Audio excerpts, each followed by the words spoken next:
Sun City book lovers, welcome to Meet the Author. This show is made possible by Sun City Hilton Head Lifestyle Services, giving us a chance to learn more about the books we want to read and the people who create them.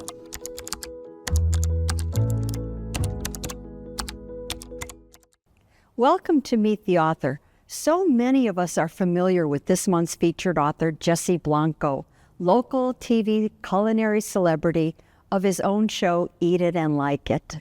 But now Jesse will be introducing us to his books, Savannah Food Crawls and his newest Charleston Food Crawls, subtitled Touring Our Neighborhoods One Bite and Libation at a Time.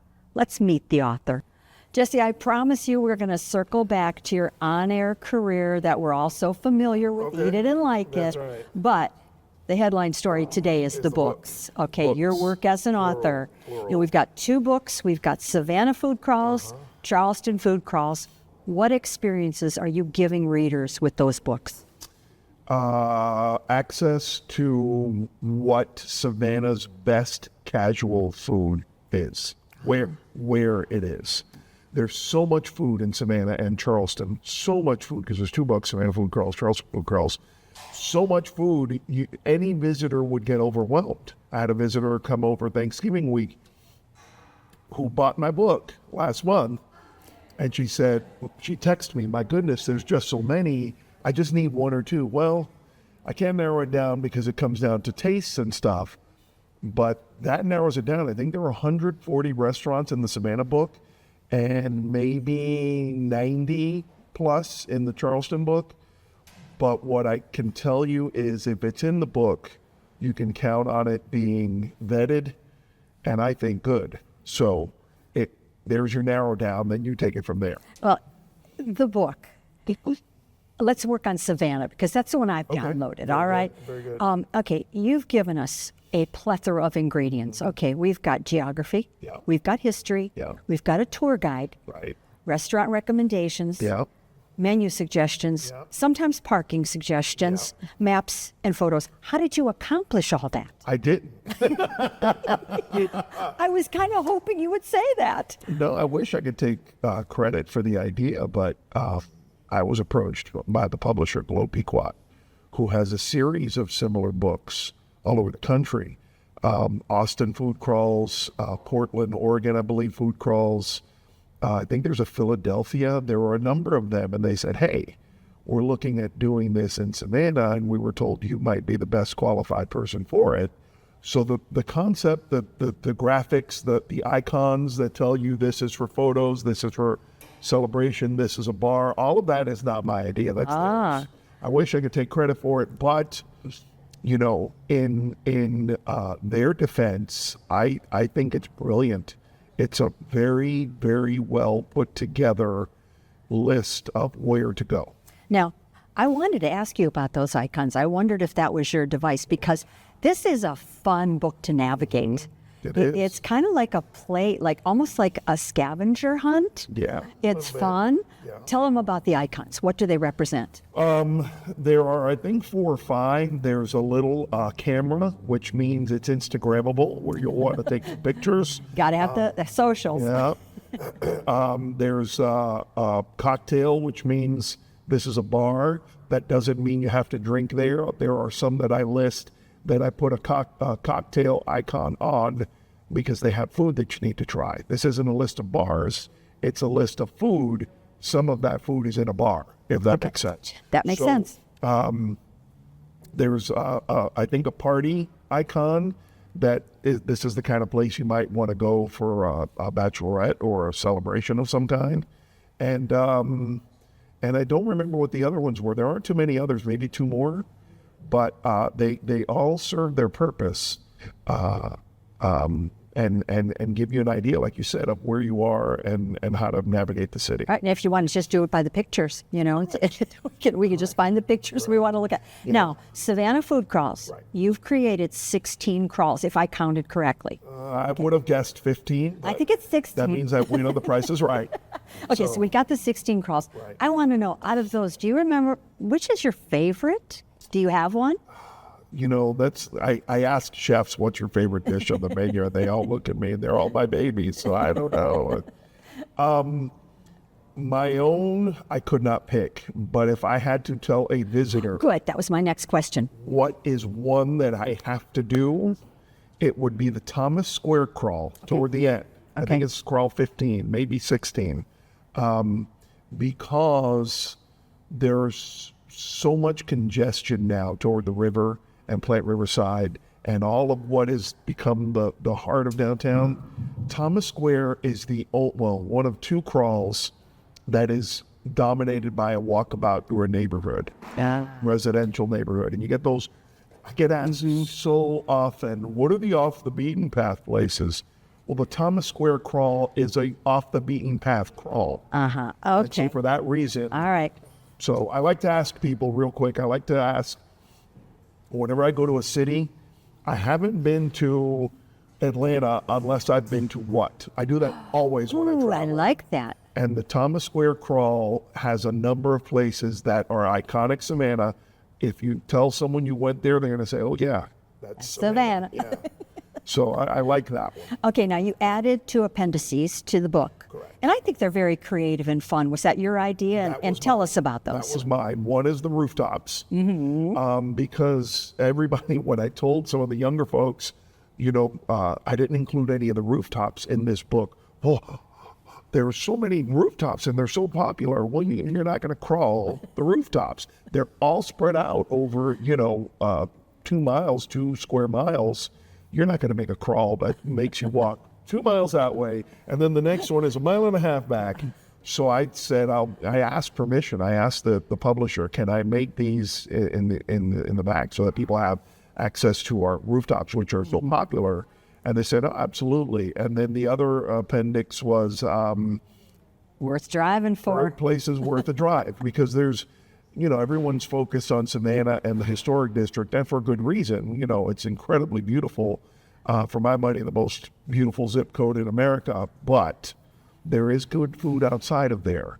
And I was feeling very guilty not being able to include, hey, this isn't all about Tourist Central. This isn't all about Times Square. What about over there? What about over there? And so I asked permission to include that one. They said, actually, that's a great idea. We might use knock yourself out, whatever. So I included places in the Sandfly neighborhood. Okay. Shout out to Rockies. I know there's a lot of people from here in Sun City that go over to Rockies in Sandfly. He tells me so. They advertise my show, but Castaway Seafood, the Wild is on the water. It's our prettiest waterfront restaurant. Seawolf out on Tybee Island. There's just so many that are downtown, so I had to include them. And I love the New York Deli. Yes. We have the New York Deli that worth driving. Yes, Rockies is 100% best pastrami, maybe for 100 miles. He makes it every day. So. Okay, now I have been at presentations with you, hearing you, and you get that frequently asked question. Here it goes. Okay, Here it goes. Jesse, where do I get the best? Fill in the blank. But I want to ask you, which is the question you most like answering? Which is the question that I most like answering? Wow. What's your favorite part of the job? Okay. Yeah. So are you asking that? Well, is that so? So how would you answer that then? I always say I eat very well. I drink almost as well as I eat. I am the luckiest man in the world. And we are all jealous of that, Jesse. Yes, I understand. There's a lot of work involved. I had a full head of hair when I started all of this. But my favorite part of this now almost 14-year journey has been the wonderful people that I have been able to, because I don't do this by myself, we have been able to shine a light on, because their roast beef sandwich is tremendous, and now it made their business. Yeah. That may sound egotistical, but we've done it many, many times where there's this place no one heard of. We feature them on our TV show, and now, boom, they will tell you if they were sitting here, after you told everybody to come here, Our business has never been the same. I love sharing their stories. I love hearing about when we opened our restaurant, we only had $46 left in the cash drawer, and we opened and we said, let's go. And now they're successful. I love hearing all those stories and the wonderful people that I'm honored to have them shared with me. Now, we're going to circle back to your success story because, of course, we're familiar with you on air. Right. Okay, you had your own show. Now, you started off sportscaster, Right. news anchor. Congratulations on being Savannah's first Hispanic news anchor. I think family must have been proud on that one. Yeah. Okay, but what leaps did you make to become what you describe as someone making a living out of eating? Well, I did both for about 3 years. I was on the news and eating. I was, filming a segment much like this, eating a great burger at 11 a.m. and by 2:30, I would change into a suit and tie and go do my newscasting responsibilities for the day, get out of work at 11 o'clock, and then do it all again the next day. Ton of long days. Passion drove me. It's not been easy. It has not been easy, whether it's, technically or financially or all of that stuff. It has been the hardest thing that I've ever done in my life. And if somebody told me you had to do it again, I wouldn't do it. Well, I said, you must have had a very reliable crystal ball. Yeah. You started Eat It and Like It in 2010. And in your Savannah Crawls, you actually write that you didn't see the renaissance of Savannah culinary until 2014. Right. That's 4 years. Were there some doubts? Of course. It takes 1.1 seconds to say 4 years, but I had to live 4 years. And that was just for the birth of it. That doesn't mean there were all of a sudden 100 new restaurants. But it gave me content. I was writing for the newspaper in Savannah. So my brand was building.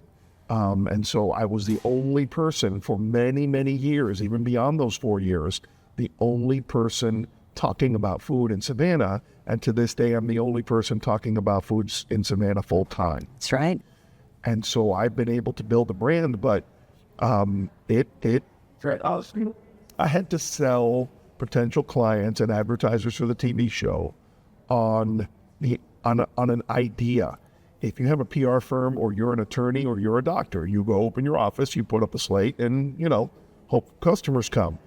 I had to sell Savannah on this idea that I was going to promote food, but I wasn't going to allow you to pay me to promote your food because I've never accepted a dime to feature someone on the TV show.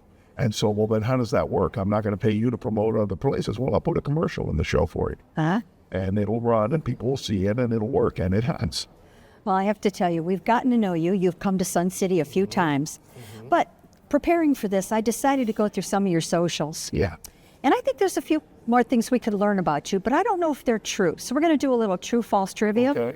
Okay. I like that. You're putting aside your creme brulee and your pate and you're coming home, and I understand you're in the universe of Little Debbie snack cakes. Okay. And I understand your team Swiss rolls. Is that true? That is true. I am team Swiss rolls. Always have been, although they've gotten expensive lately. When I stop at the gas station on a road trip, I'd always go and grab them. They were 50 cents. Now they're smaller and they're $1. So I am team Swiss rolls, but I don't get them nearly as much as I used to. But yeah. Well, I think you're wrong because I think Team Nutty Bar should win. Well, but you're the expert. You asked me, you're the expert. I'm an expert on my opinion. That's all I've ever claimed to be. Okay. Second social obsession I read of yours, ice cream. Is it true that you knew every location of a Dairy Queen from Savannah to Miami? That is true.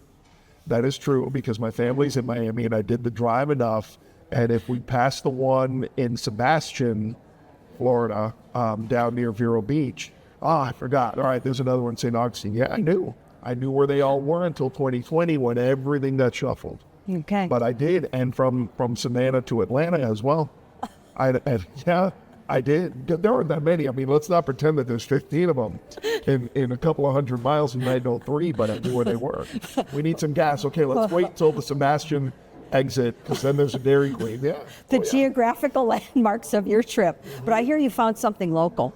Culver's. Okay, I'm definitely Team Culver's. Culver's. Okay. Culver's. I had lunch in St. Augustine at Culver's a couple of weeks ago. On my way back home from Orlando, went to Disney for the first time in many, many years. On the way home, we stopped at Culver's in St. Augustine for lunch, and I'm sitting there in the dining room. I felt weird because usually that kind of food I get it takeout and take it home or drive through and eat in the car or whatever. But I said to my wife, this is like an elevated Dairy Queen. And she goes, yeah, pretty much is. I'd still enjoy Dairy Queen, the ice cream, not the food. But Culver's is wonderful. Oh, yeah, Team Custard all the way. Yeah. Now, we are certainly going to know that we can find you on WTOC, Eat It and Like It. WJCL. JCL, okay. JCL. Yeah. We've been there a couple of years. No, okay. Okay. Yeah. But you also have your own YouTube station. Mm-hmm. You've got your podcast. Mm-hmm. How do we access those? EatItAndLikeIt.com. Okay. It's my website. That's the best place to find everything, including if you'd like to order an autographed copy of the book, you can buy them there. Okay, we've finished with the appetizer for this evening. Now the entree, onto your presentation. Yes, thank you. I consider this side of the Savannah River just as much home as I do downtown Savannah where I live. I love this side of the river. I love that side of the river. TV show, for those of you who aren't familiar, Sundays, 12:30 on WJCL, the ABC station here. We are in season 15. It's been 14 years that we have been doing local TV talking about food. When we started this thing, the reason why it's called Eat It and Like It and not, at the time, Savannah Food or Low Country Grub or something that pigeonholed us, we had a vision of this Cuban guy traveling around the South finding good food, whether it be barbecue or fried chicken or sushi or something, more big city, whatever that was. And I'm the Cuban guy, by the way, if you're not keeping score at home. And so that's why we came up with a name that wouldn't tie us to anything geographically. That's why it started out as You'll Eat It and Like It, as an homage to our moms. You'll eat it and like it. I love what has happened. There was a time, true story, where I would tell people and they'd look at me with a twisted, There was a time, and we did an episode very early on Bluffton's food scene. Corner Perk had just opened in Old Town. We featured Corner Perk. We featured Leslie at the Cottage. And we featured, if you remember, if you've been here that long, 10, 12 years, where Olive and Fig is now, there was a restaurant called Neo HHI. And people remember that? Well, there was a farm to table, which was a big catchphrase back then. It was more marketing than whatever, because, I don't know, most of the food I eat comes from a farm, but whatever. Restaurant there called Neo HHI, and they were doing sexy food, and he refused to use ingredients that didn't come from within 75 miles, which makes it more expensive, which makes it a tough sell right outside of Moss Creek. My friend and her husband, 2 kids, 24 and 18, and 2 grandparents in their 80s. So I told them that night, we were done. Hey, good to see you. Hug, hug, hug. I said, do me a favor.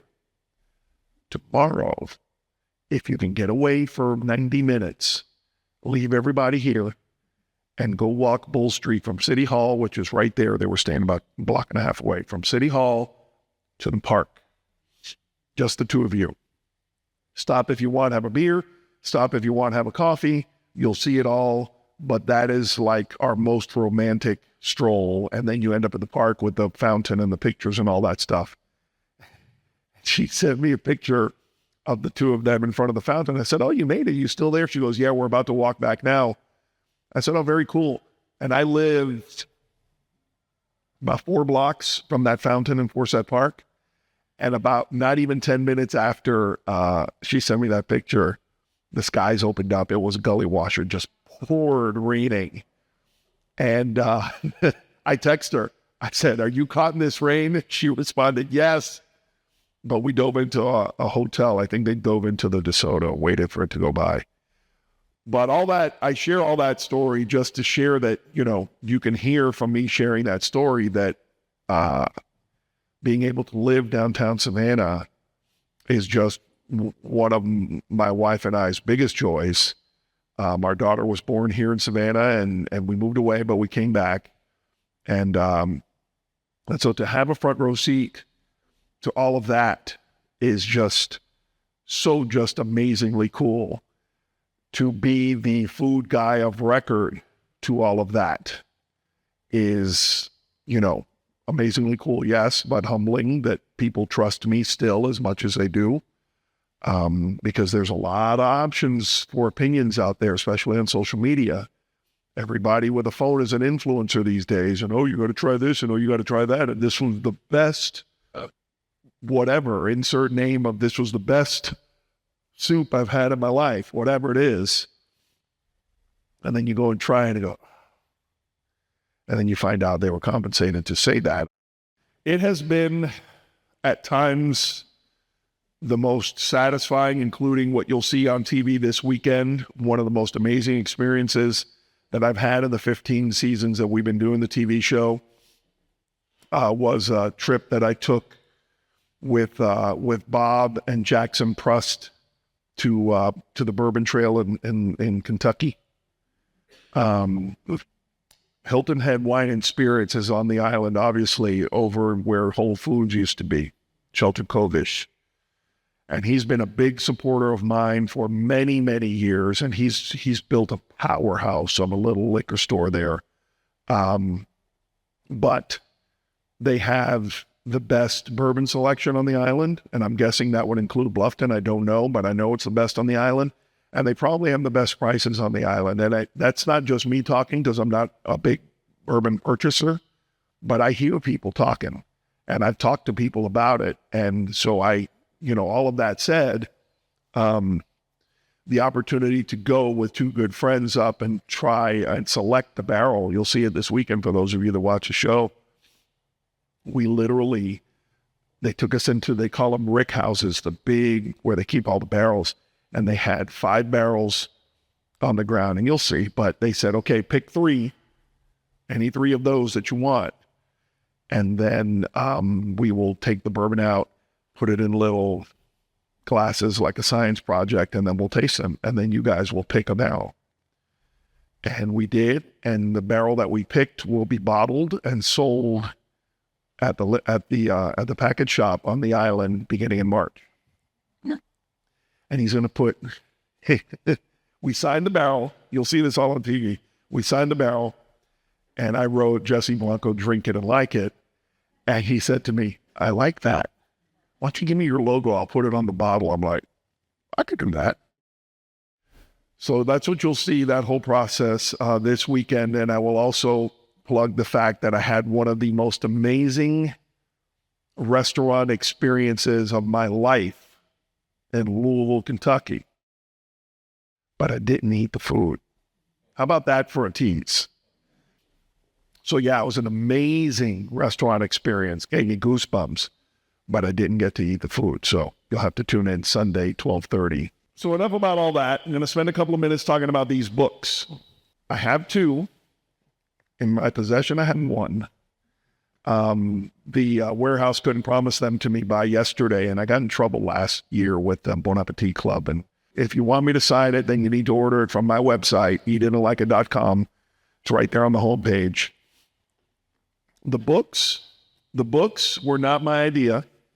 I was approached by a publisher out of New York City, Globe Pequot, a division of, I forgot who their division of, but anyway, big old publishing house, called me and said, hey, we have a series of books across the country, and it's food crawls in Austin, Texas, Portland, Oregon, I think Philadelphia, and we want to do one in Savannah. And we were told you would be the person most qualified to do it. And I thought, okay, that was easy. So I went to St. Petersburg, Florida, after family vacation, 4th of July. Went to St. Petersburg, Florida by myself, locked myself in a hotel room with Domino's Pizza, and broke Savannah into walkabouts because I had no idea what it would look like. And I ended up with 16 walkabouts. You know, I'm sure most of you or all of you have been to Savannah. if I walked Bull Street from City Hall to the park, where would I recommend to stop to eat? If I walked Broughton Street from, one end from MLK all the way down to the other side, where would I recommend to stop to eat? Okay, well, Ellis Square is its own crawl because that's where all this stuff is.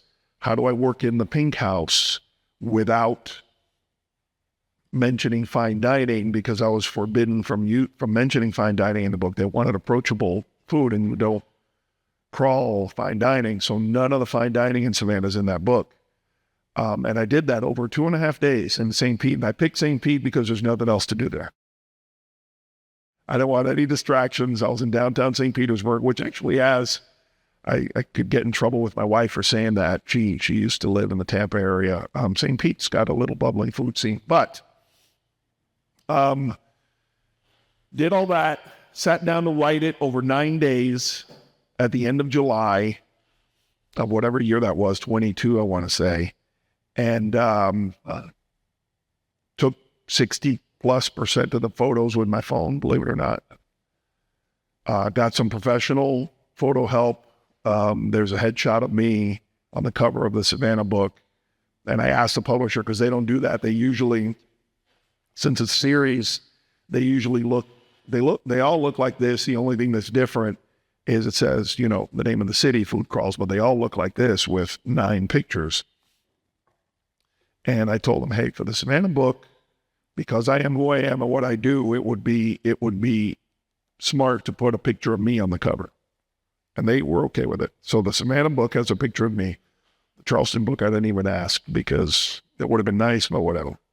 My ego isn't that big. But got the Savannah book out and turned it in early August, right around Halloween. A couple of 2-3 months later, phone rings and they said, would you like to do a Charleston book? I think most of you know, if you're interested in food, that Charleston's food scene is, the big leagues compared to Savannah. Because it is. It's like, and so I got nervous. And I was in my office pacing, very literally, pacing in my office like that. It was intimidating. And so I called my wife and I said, well, they want me to do a Charleston book. She goes, okay. Like, that's a very different animal. I know Savannah like the back of my hand. I could write a second book on Savannah tomorrow. Charleston's different. And she said, well, you've been at this food thing for 10 years now because you wanted to create a brand about the South. And here you have an opportunity to write a book about the Charleston food scene. You're going to turn it down? I said, no, I can't. She goes, no, you can't. I said, all right. So I accepted and then made plans to go research. And every time I tell this part of this story, I had to spend 4 long weekends in Charleston doing nothing but eating. And that's usually, I get, oh. But it's hard. Our first stop was at Leon's in Charleston, which if you've not been, it needs to be in your list. It's in the book. Fried chicken, cocktails. No joke. She will tell you we hit 13 places in 14 hours. Well, noon. No, it wasn't 2 a.m. 13 places in 11 hours. And, it's a nibble here and a nibble there, so it wasn't that bad. Like I said, no fine dining. It's only casual. So most of it is during the day, lunchy type things. If you're going to walk, let's walk this one. The barbecue scene in Charleston is exceptional. If you don't know already, that's in the book. I'm going to start a 3rd book probably next year. I had hoped to start it a few months ago, but I'm going to start it maybe next year. The subject matter is confidential right now, but I have a story to tell about a Cuban guy in the South.